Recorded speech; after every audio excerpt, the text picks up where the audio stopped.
And now he's writing other types of verse, which are still called nonsense verse, but not in limerick form. The Owl and the Pussycat and the Jumblies, for example, still known by children in the British Isles. Now, part of this imagining included imagining new words, nonsense words.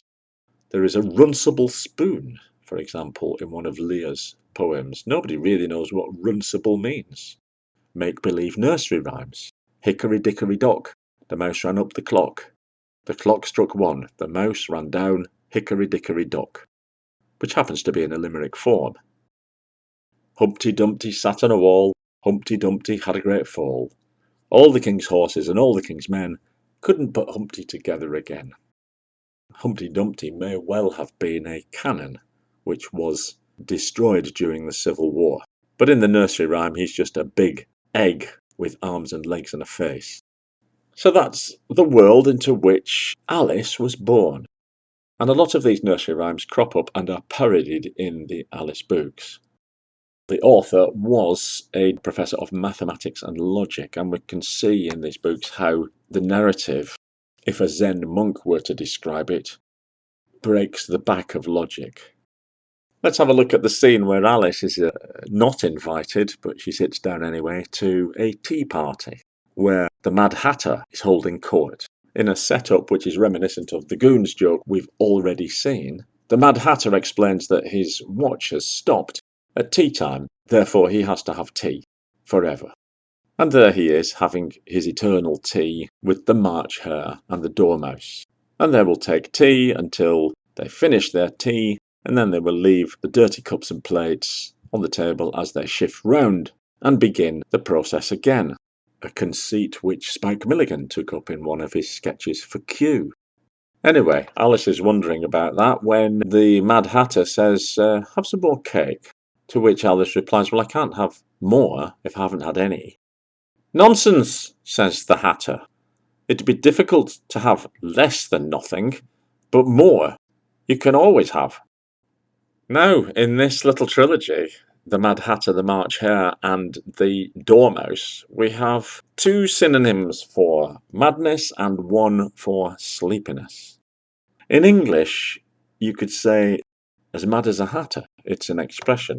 It's believed to come from the idea that the hatter, while sticking the brim to the rest of the hat with a kind of glue, would inhale the fumes throughout his life and it would eventually rot his brain. So the hatter, in popular mythology, was a madman, as was the hare in March, when we see them getting up to box in the fields.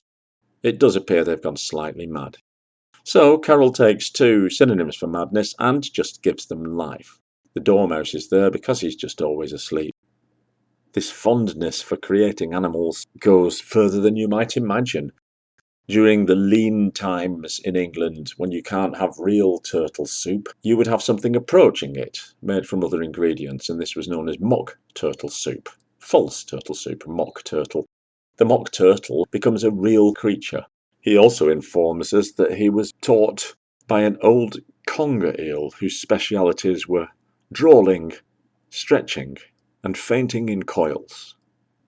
As soon as we go through the looking glass, we're confronted with more wordplay. As well as butterflies, we find bread and butterflies. As well as horseflies, we find rocking horseflies. And again, in the looking glass, we find Carroll's nonsense poem par excellence, The Jabberwock, which I know by heart. But I'm only going to tell you the first verse here, which goes like this. 'Twas brillig, and the slithy toves did gyre and gimble in the wabe. Old mimsy were the borogoves, and the mome raths outgrabe. Of those 23 words, 11 don't exist, or they didn't exist. This poem, more than any other, has lent words to the English language, words such as chortle, galumph, and whiffle, words which Carroll described as portmanteau words. There would often be two words pushed together, as in smoke and fog, making smog. Chortle, to me, sounds like a mix of chuckle and snort. So if you chuckle, ho ho ho ho ho, and snort at the same time, you might. Chortle. Humpty Dumpty, as a character in the book, explains that he just uses words however he wants. You look after the sense, he says, and the sounds will look after themselves, which is already a clever pun on the old English saying, you look after the pence, and the pounds will look after themselves. Am I addressing the White Queen? Alice asks at one point as she's putting her shawl over her shoulders, and she says, well, if you want to call it addressing, yes, I suppose you could call it that. While the Red Queen is the queen of nonsense, always contradicting Alice. Why, when I was your age, she tells her, I was able to believe up to 6 impossible things before breakfast. Of course, she's always better than other people. Hills, she says. Why, I've seen hills, compared with which you'd call those valleys. Well, we've just dipped our toes into the Alice books to see where the nonsense comes from. We can see it's already intertwined with wordplay. But before we go deeper into the nonsense aspect and the surrealism of it and what it spawned later, let's finish this section with a couple more rather excellent limericks. Here's one from Ogden Nash. A crusader's wife slipped from the garrison and had an affair with a Saracen. She was not oversexed or jealous or vexed, she just wanted to make a comparison. Dixon Lanier Merritt is responsible for this one, which my father used to recite to me. A wonderful bird is the pelican, his beak can hold more than his belly can. He can take in his beak enough food for a week, but I'm damned if I see how the hell he can. Here's Cosmo Monkhouse, everybody. There was an old party of Lyme who married 3 wives at a time. When they asked why the third, he replied, one's absurd, and bigamy, sir, is a crime. This one possibly by a chap known as Gershon Legman, I'm not sure. I'm going to put a trigger warning on it if you still believe in those kinds of things. Here we go. There was a young queer from Khartoum who took a lesbian up to his room.